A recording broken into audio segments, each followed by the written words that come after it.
Thank you very much, Mr. Speaker. Thank you to the gentleman from New Jersey for yielding the time. This month, the United States national debt hit a record $34 trillion. In fiscal year 2023 alone, the United States owed $659 billion in interest on this debt, and you could expect that number to be much higher this year. These numbers should alarm every American and make it clear that Bidenomics is not working. But the American people, they already know this.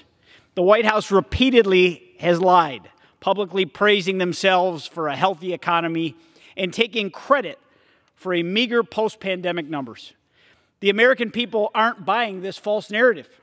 Hardworking Americans are still struggling to pay their bills and balance their family budgets while the president and the Democrats in Washington continue the reckless spending.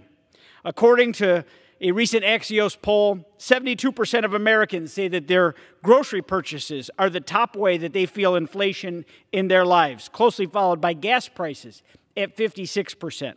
They also found that 2/3 of Americans are worried that food prices will continue to climb. I want to remind President Biden and my colleagues on the other side of the aisle that when you pass bloated spending packages that include Green New Deal funding, or money to build a new park named for Nancy Pelosi, or funding for gender programs in Pakistan, this isn't monopoly money that you're playing with. You're spending the hard-earned tax dollars of people who wake up every day, who go to work so that they can provide for their families. Our children, our grandchildren, and our great-grandchildren will still be paying for this debt long after all of us are gone from this legislative body. This kind of spending must end. We must reverse course now to secure our nation's financial future.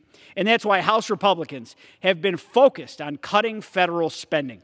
That's why we work to avoid a $1 trillion Christmas omnibus. And that's why we're going to keep fighting to put this country back on the right track. And with that, I yield back.